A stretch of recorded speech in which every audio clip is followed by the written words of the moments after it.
últimas elecciones donde entendíamos que si no tenía un porcentaje mínimo en el caso de los gobernadores íbamos a pasar a segunda vuelta y fue así. Tenemos las próximas elecciones para este 24 de noviembre, no cumplió ninguno de los candidatos el 40% que se requería precisamente para poder pasar directamente. Y queremos detallar todo lo que se nos viene con esta segunda vuelta junto al director del Departamento de Administración Pública y Ciencia Política, Carlos Umaña, que nos estuvo acompañando en esa transmisión ahí en extensa jornada. ¿Cómo estás, Carlos? Un gusto. Bien, bien, muchas gracias por la invitación. Buenos días a todas y a todos. Primero preguntarte por la experiencia de estar en esta transmisión, ¿verdad? Y la importancia de que se pueda generar justamente esta conexión con la ciudadanía, con el voto a voto y con las conversaciones que hay justamente tras estas elecciones. La verdad es que fue bastante interesante esa jornada, primero por la comunicación que se dio, fue una jornada extensa, creo que me fui después de las 11 de la noche ese día, pero partimos muy temprano con distintos colegas. El Departamento de Administración Pública se desplegó ese día en distintos momentos en coordinación con Medio UDEC. Creo que ese día partimos a las 8:30 en la radio, estuvo Violeta Montero, estuve yo, Jaime Contreras después a mediodía. Durante toda la jornada con los medios UDEC y también en una alianza bien importante con Stream Data y el profesor Navarrete, que con su equipo, dentro de los cuales también hay estudiantes de Administración Pública, que presentaron, ¿cierto?, esta plataforma que nos permitió ir visualizando datos en conexión también con la tercera. La verdad es que fue bastante interesante la jornada, una alianza que permitió hacer análisis importantes, hacer un seguimiento acabado durante el día y que imagino yo algo iremos a repetir durante la segunda vuelta. Esperamos que no sea tan extenso, no lo va a hacer, porque son menos decisiones ese día. Claro, va a ser todo más rápido, el conteo de votos va a ser mucho más rápido para nosotros, quienes tenemos que ir a las urnas, también va a ser todo mucho más... Y mucho menos candidatos. Sí, y todo lo que queda precisamente con esta segunda vuelta de los gobernadores, ya hemos hablado en sí en el marco lo que significa la figura del gobernador regional, pero lo que significa también...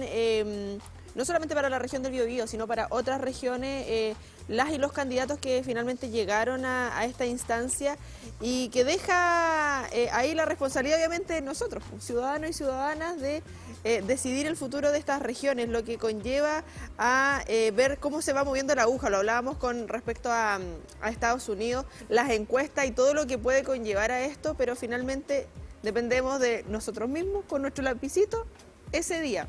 Cómo se proyecta también ese inicio de campaña y toda la repercusión que ha generado particularmente también la región metropolitana. Bueno, un escenario de alta incertidumbre dado el cambio, ¿cierto?, en el sistema, la primera elección territorial con voto obligatorio. Y yo diría que los principales análisis post-elección tienen que ver con cómo se van a ir moviendo, ¿cierto?, los apoyos. Sí. Y eso es fundamental. Hay algunas cuestiones relevantes, por ejemplo, qué sucede con los votos nulos y blancos, que se ha discutido mucho, que quizás podemos conversar un poco de eso. Pero diría yo fundamentalmente cómo se van a ir moviendo estos apoyos a propósito de qué candidatos también se ven como ganadores, ¿cierto? Pareciera ser que en algunas regiones, cuando existe un perfil de un candidato ganador o mayor competencia, los apoyos se suman rápidamente, pero cuando no se ve así, cuesta un poco más. Y quizás ahí podemos hacer ese análisis entre lo que pasa en la metropolitana y en el Biobío. Aquí, por ejemplo, se han movido las fichas rápidamente. El candidato Yacaman muy prontamente salió con el candidato electo de Concepción, por ejemplo, que trasladó su apoyo a Fernando Peña. El candidato Peña también lo hizo rápidamente, construyendo un espacio que comienza a verse más sólido en relación a la derecha, centro-derecha. Yo diría más marcado hacia la derecha en este caso.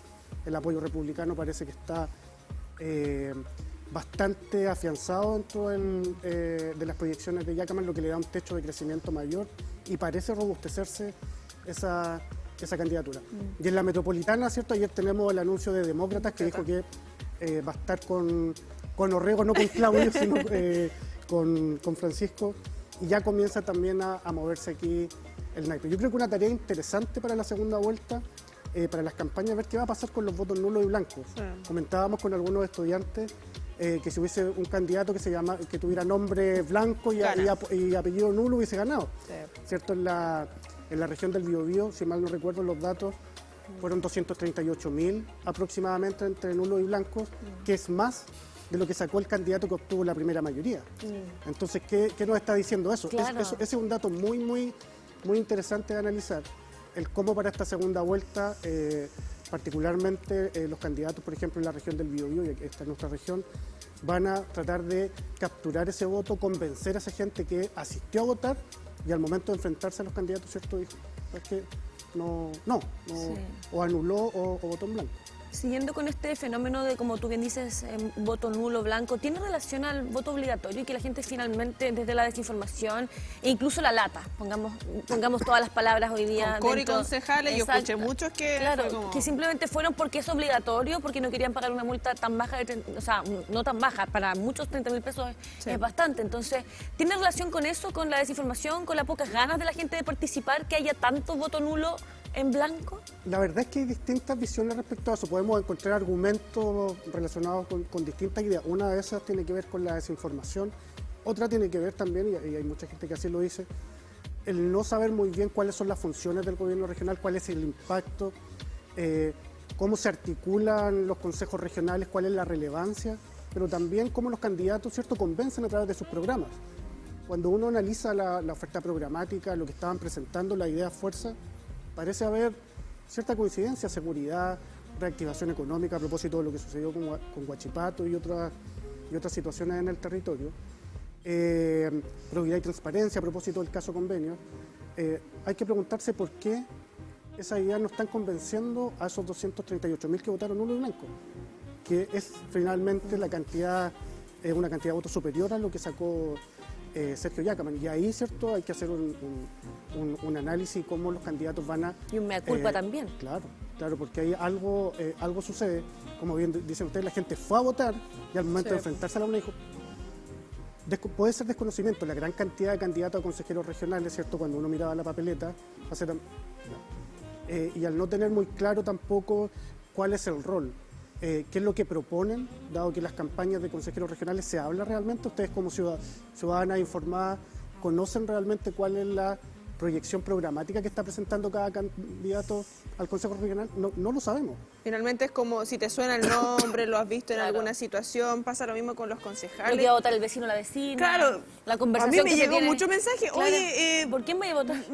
¿por quién vaya a votar? Claro. ¿En qué me afecta si le doy un voto? Y era como, Exacto. ve a TVU. Ah.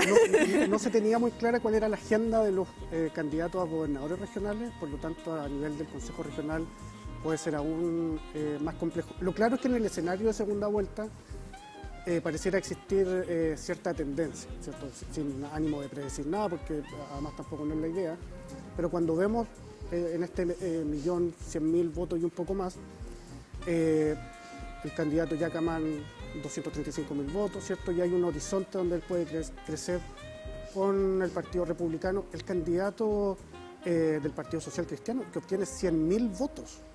Y ahí hay algo interesante que puede ser, ¿cierto?, cuando uno comenta ver a Sergio Yacaman muy rápidamente con el alcalde de Concepción electo, que obtuvo 30.000 votos, pero no lo he visto yo, o quizás usted sí, con el candidato Silva, que obtuvo 100.000. El apoyo. Entonces, quizás tiene que ver con lo que significa un alcalde, ¿cierto?, y particularmente el alcalde de Concepción como apoyo, pero en términos de cantidad de votos, la verdad es que el candidato del Partido Social Cristiano obtuvo 100.000 votos, que es una cantidad de votos importante. Lo mismo sucede, ¿cierto?, con otros candidatos que estuvieron cercanos a los 100.000 votos, Sandoval, Aranea, que son votaciones relevantes. Sí, siguiendo en esta línea de poder entregarle a la gente cierta información para que probablemente en esta segunda vuelta no existan tantos votos en blanco ni nulos, ¿cuál es el rol efectivamente del gobernador regional y de qué manera impacta efectivamente, ¿cierto?, a nuestra región de acuerdo a sus decisiones y a todo este planteamiento que va a tener en todo este periodo? Mira, esa es una discusión bien relevante. Nuestra colega Violeta Montero, que se dedica a estudiar estos temas, planteaba ese día en la transmisión en la que estuvimos, que esta discusión respecto al gobierno regional, a los gobernadores regionales, como bien de nicho, bien elitista. ¿No? La ciudadanía como que no discute, ¿cierto?, como sí sucede en los municipios, qué hace el gobierno regional. Y ahí hay una responsabilidad, creo yo, de todos, de cómo se implementó este nuevo cargo, esta nueva estructura de los gobiernos regionales, y también quizás, ¿cierto?, de quienes participamos en estos foros. la ciudadanía quizás no vincula mucho cuestiones básicas. Por ejemplo, el gobierno regional, a través de esta matriz financiera que maneja, que es el Fondo Nacional de Desarrollo Regional, financia proyectos de agua potable rural, mejoramiento de aceras, proyectos de electrificación rural, que son cuestiones que impactan directamente a la ciudadanía. La pregunta es si es que la ciudadanía lo sabe, ¿ya? Agua potable rural, sistemas de alcantarillado, saneamiento sanitario. Todas estas cuestiones, iniciativas de inversión, están dentro de la lógica y competencias del gobierno regional, en una articulación bien relevante con los municipios, ¿ya? ¿Cómo funciona esto en términos de cómo se vertebran estas iniciativas? Los municipios generan iniciativas de inversión, proyectos, ¿cierto?, a propósito de las necesidades comunales, los presentan, se evalúan a través del Sistema Nacional de Inversión y luego de eso el gobierno regional financia. Entonces, muchos proyectos de electrificación rural, por ejemplo, en zonas o en territorios que están más deprimidos, no pueden acceder a energía si es que no a través de estos proyectos que son financiados por el GORE. ¿Alguien podría decir que eso no es relevante? ¿Cierto? Sí. El mercado por sí solo no va a solucionar eso. Lo mismo con el agua potable rural, sistemas de saneamiento sanitario. Y cuando digo sistemas de saneamiento sanitario, me refiero a cuestiones básicas, alcantarillado, veredas, ¿cierto? Y una serie de cuestiones que son relevantes. Apoyo a iniciativas en materia de ciencia, tecnología, emprendimiento, son cuestiones relevantes y que no están siempre dentro del vínculo que hace la ciudadanía con el rol de los gobiernos regionales. Y ahí, ¿cierto?, existe una responsabilidad en cómo informamos, en cómo los candidatos se plantean con sus discursos, con lo que buscan conectar con la ciudadanía, porque eso no está tanto dentro de la discusión. Y ahí hay que profundizar bastante todavía. Pensando en el discurso también, no relacionado en sí al candidato o la candidata, sino al discurso transversal que ha habido de los candidatos, no solamente en el Biobío, a nivel nacional. El foco de la seguridad, cuando la seguridad no va relacionada directamente al gobierno regional, como lo señalábamos, en tema económico, social, cultural, hasta deportivo, pero seguridad está relacionada a la delegación presidencial. Y muchas de las campañas ha sido en torno a la seguridad. A ver, yo diría que ahí hay que separar dos cosas, ¿ya?, del análisis. Cuando se habla de seguridad, primero concuerdo en lo que plantea a propósito de las competencias del gobierno regional, ¿cierto?, de las competencias. ¿Qué quiero decir con esto? Dentro de las funciones del gobierno regional, ¿puede colaborar en seguridad? Sí. Los gobiernos regionales financian, claro, infraestructura para carabineros, para la PDI, hay proyectos, no sé, a través de los cuales se compran carros, no sé, financia.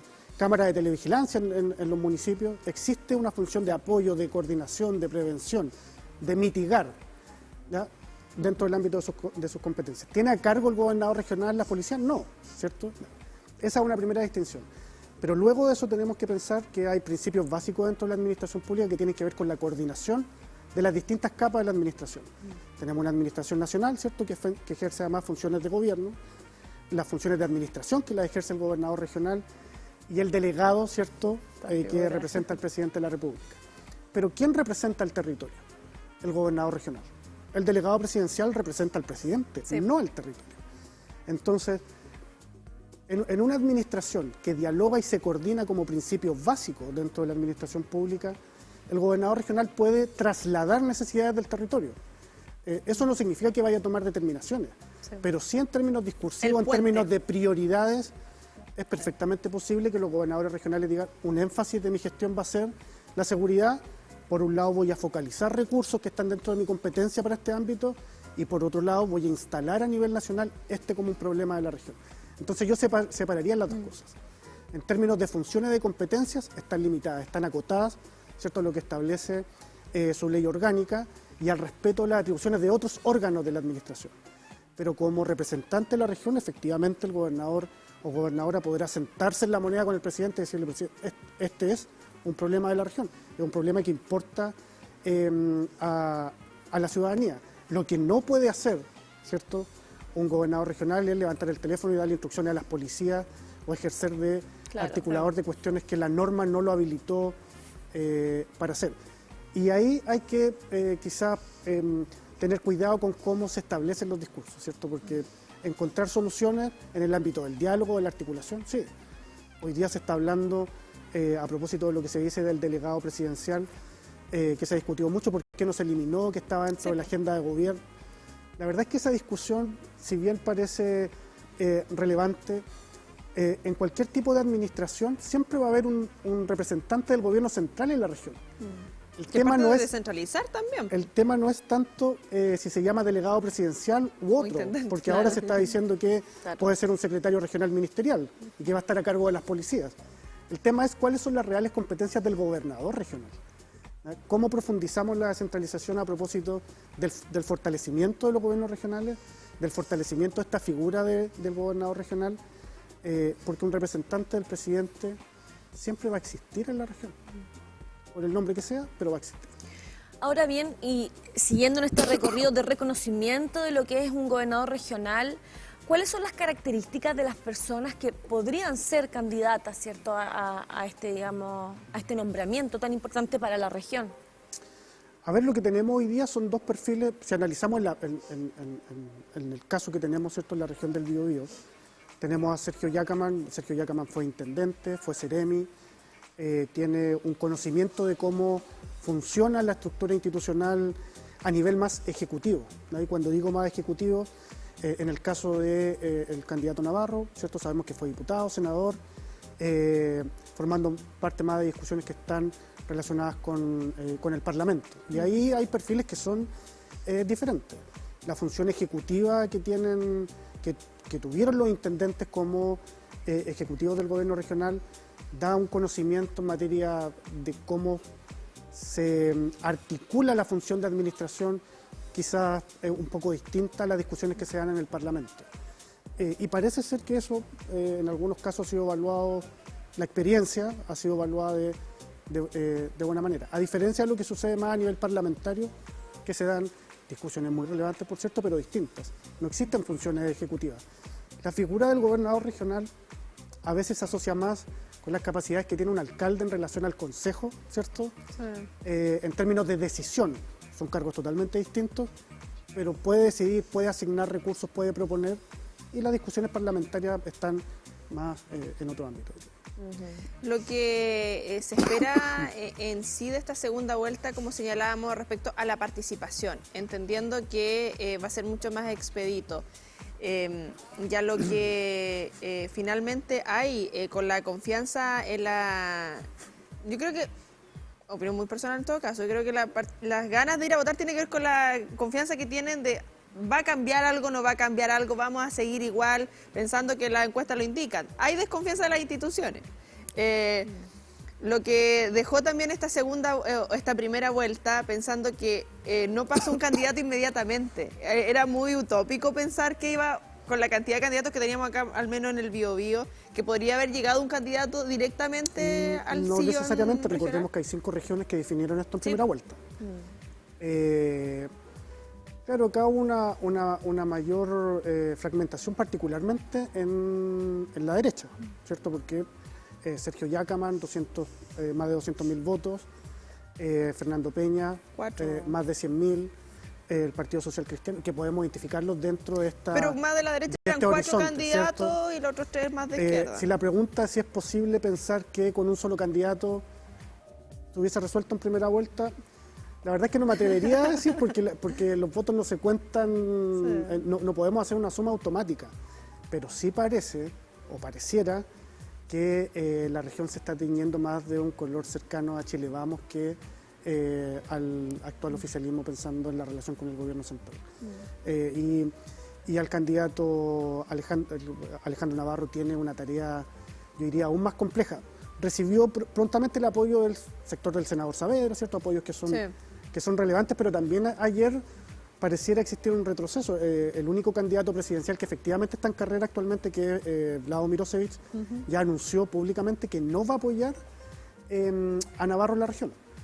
Que puede ser un partido, ¿cierto?, menor en cuanto a en la región, pero en términos discursivos, ¿cierto?, genera esta sensación de que no es un candidato de consenso ni siquiera de su sector, y yo creo que ahí hay una tensión. Así como me he preguntado bastante por qué Sergio Yacaman no ha aparecido aún con candidatos de su sector que obtuvieron 100.000 votos, como en el caso de Silva, esto de Vlado Mirosevic afecta un poco en términos de menos tiempo también en esta campaña, o sea, yo Hay creo que mucho los recursos tienen, o sea, todo tiene que ser mucho más rápido en estrategia política, por así decirlo. Así es, sobre todo cuando dentro de los resultados, ¿cierto? El 19%, menos de un 20%, requiere mucho crecimiento para obtener un triunfo. Hay algunos datos, algunas encuestas a propósito que ustedes las mencionaban al principio, que han salido que establecen ciertas diferencias. La verdad es que no fueron muy acertadas en la primera vuelta, por lo tanto tampoco voy a referirme ahí en términos, ¿cierto?, del dato exacto, pero estarían mostrando una mayor consolidación hacia el sector de la centro-derecha que hacia la centro-izquierda. Sí, siguiendo con este recorrido de la importancia de los gobernadores regionales, aparte de todo lo que hablamos con respecto a lo que realizan, ¿verdad?, en todo este proceso y en este camino, ¿quiénes son todo el equipo que hay detrás en un trabajo que tiene directa relación con ellos y también con nuestra región? A ver, los gobiernos regionales, ¿cierto?, se organizan sobre la base de una serie de divisiones. Primero está el cargo ejecutivo, que es el gobernador o gobernadora regional. Existe un administrador regional, que es el cargo que sigue en términos de jerarquía, y luego de eso se organiza sobre una serie de divisiones en materia de planificación, de finanzas, control y otras áreas que son relevantes y que están establecidas de manera expresa dentro de la norma orgánica. Y aquí se van desarrollando distintas competencias que tienen los gobiernos regionales. Recuerden que los gobiernos regionales tienen funciones establecidas en materia de planificación del territorio, entonces hay estrategias que se diseñan, que establecen cuáles son las vocaciones de la región, hacia dónde vamos de mediano a largo plazo, y estas están, por ejemplo, en estas divisiones de planificación, y otras que tienen que ver con la ejecución del presupuesto, ¿cierto? Finanzas, otras unidades que tienen que ver con el control interno. Entonces se van estructurando, sí están establecidas en la norma, y estos tienen a cargo cada uno un jefe de división, que son los equipos que los gobernadores regionales que los acompañan cuando asumen estos cargos. Sí, y dentro de lo que se nos viene para esta segunda vuelta a gobernadores, nos estaremos viendo precisamente, y lo más probable en esa jornada, Carlos. Bueno, como departamento estamos, ¿cierto?, colaborando con la universidad, con Medio UDEC, y seguramente, ¿cierto?, algunos de mis colegas estarán ese día, estaremos ahí dialogando nuevamente respecto a los desafíos, no solo de los resultados de la elección, sino cuáles son los desafíos que enfrenta la región, cuáles son los compromisos que asumen los candidatos, cuáles son las agendas y cómo se van a dar las discusiones, ¿cierto?, de mediano a largo plazo en los próximos 4 años. Sí, Carlos Umaña, entonces director del Departamento de Administración Pública y Ciencias Políticas. Como siempre, un placer a tener diversos integrantes de nuestra Universidad de Concepción planteando temáticas que son tan importantes para nosotros como medios, pero también para toda la ciudadanía. Así que nos vemos en una nueva oportunidad y muchas gracias por estar con nosotros. A ustedes por la invitación. Que estén muy bien. Ahí todo lo